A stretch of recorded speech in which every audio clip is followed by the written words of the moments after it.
Hello, I'm Sarah Gadsden, Chief Executive of the Improvement Service, and I'm joined today by Councillor Alison Evison, who is Chair of the Improvement Service Board. We've just launched our strategic framework 2020 to 2022, and Alison and I thought it would be helpful to tell you a bit more about it.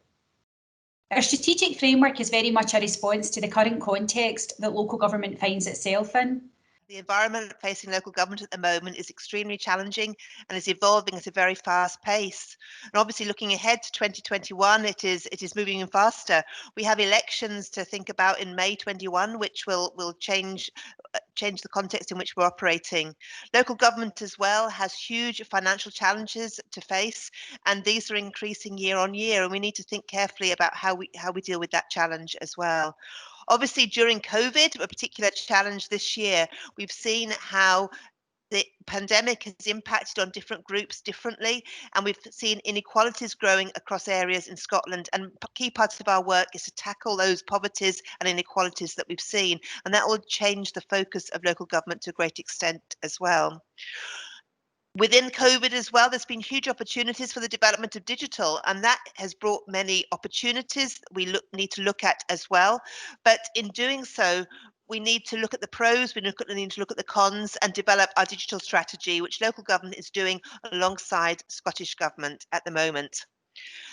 As we move forward, there's always changes to legislation, and a local government response is always crucial to those because it is often local government that delivers to our communities. For example, 60% of the National Performance Framework is delivered by local government. And of course, a big thing happening next year is COP26 in the autumn months being held in Glasgow.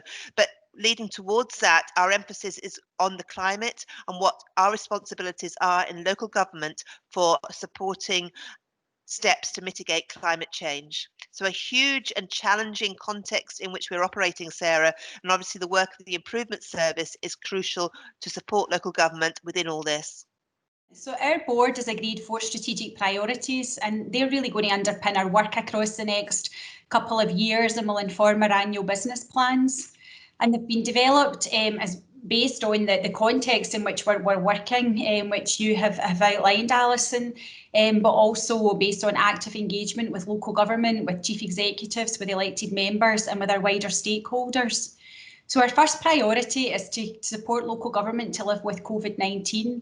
And this will really involve us publishing research briefings, thought pieces and data dashboard to really help inform Council's response and recovery. It'll also pick up on the point you mentioned about digital, and we're actively looking for opportunities to deploy our digital public services. So just as an example, our BizAccount portal has already been used to support 2,000 applications for the Transitional Support Fund for childcare providers. So it's a real demonstration of how the digital public services we provide currently are playing a critical role in terms of supporting councils with their response. Secondly, our second priority is to support local government to rebuild post-COVID, leveraging the transformation and learning that has been occurring. And a key part of this work will be to support the redesign and reconfiguration of services in ways that are truly transformative, sustainable and digital. They have a renewed focus on prevention and they're designed around the needs of people and communities. And importantly, given the financial challenges that we face in local government, they will also generate financial and efficiency savings. Our third big priority, picking up on your point about the contribution that local government makes to the delivery of the National Performance Framework, the Improvement Service will support local government's contribution to the delivery of the National Performance Framework. We'll continue to provide support in a range of policy areas such as economic development, employability, child poverty, climate change, early years, health and social care, and violence against women, to name a few. Our final strategic priority is to build on the place principle and place-based approaches, and to support local government working with communities and partners to deliver place-based approaches. And a key part of this work will involve us working closely with Public Health Scotland on links between planning, place and public health as part of the whole system approach to delivering Scotland's public health priorities.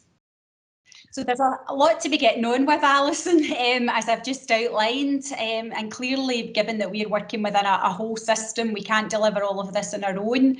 So I'm just really interested to hear your thoughts about some of the people and organisations that you think will help us make this plan a reality.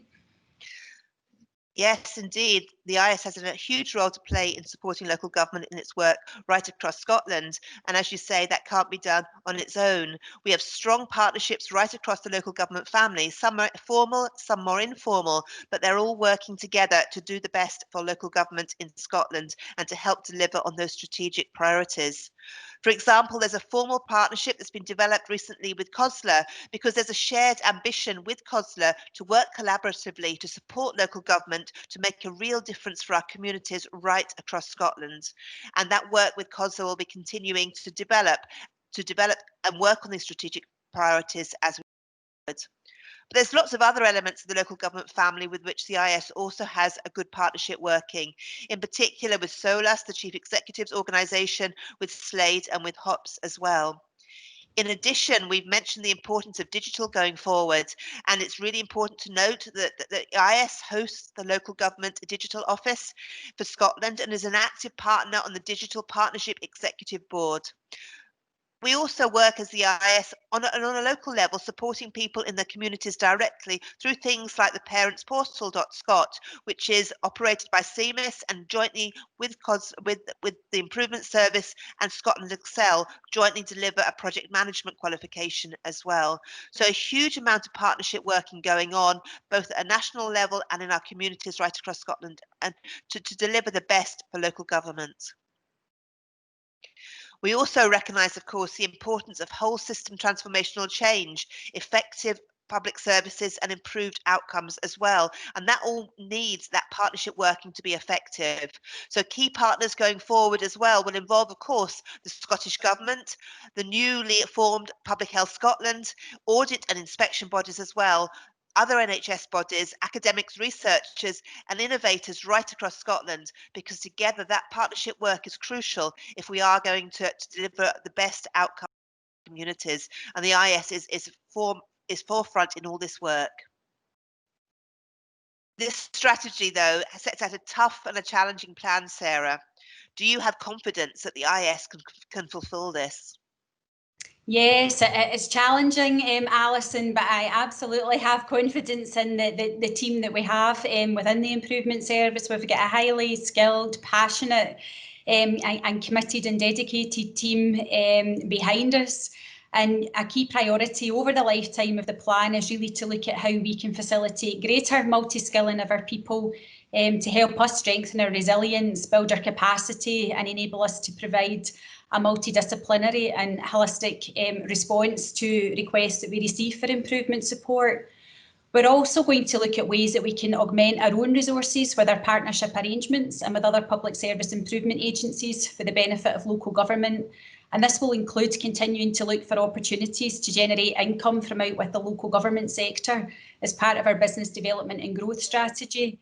As you know, Alison, the board sets a target this year of bringing in £2 million from out with the local government sector, and which we're just about there with. So that's a big priority for us as well as our own resources. How can we bring other resources into the organisation too? As you know as well, Alison, the board have set us the challenge of being unequivocally recognised as a go-to organisation for local government across the next 2 years. And I'm really keen to hear what success would look like for you as our chair. Yes, Sarah, it's really important that the IS is the go-to organisation for local government improvement, and that's a challenge that we've all taken on board here, and we all want to play our part in achieving that.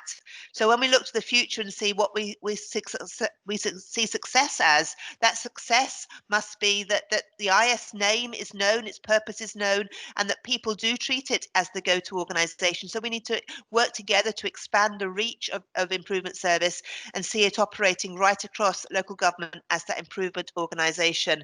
More people need to be aware of what we do, and we need to encourage councils to come to us, to the improvement service, to support them in their improvement. Now that's something that we can work on together to ensure that the improvement service is really that go-to organisation. The potential is there. As you say, there's a fantastic team at the improvement service, and the improvement service I know stands ready to do that work, stands ready to move forward and serve local government as the improvement arm.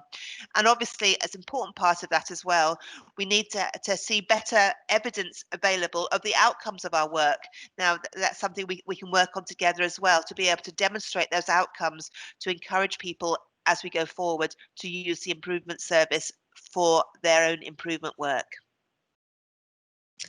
Thanks very much for joining me today, Alison. It's been a pleasure talking to you. As hopefully we've both outlined that our strategic framework very much lays the foundations of our work for the next 2 years, and we'll continue to listen to councils and partners to ensure our work programme adapts as necessary to continually meet their needs. Thank you very much, Sarah. It's been great talking to you as well. Thank you. Thanks.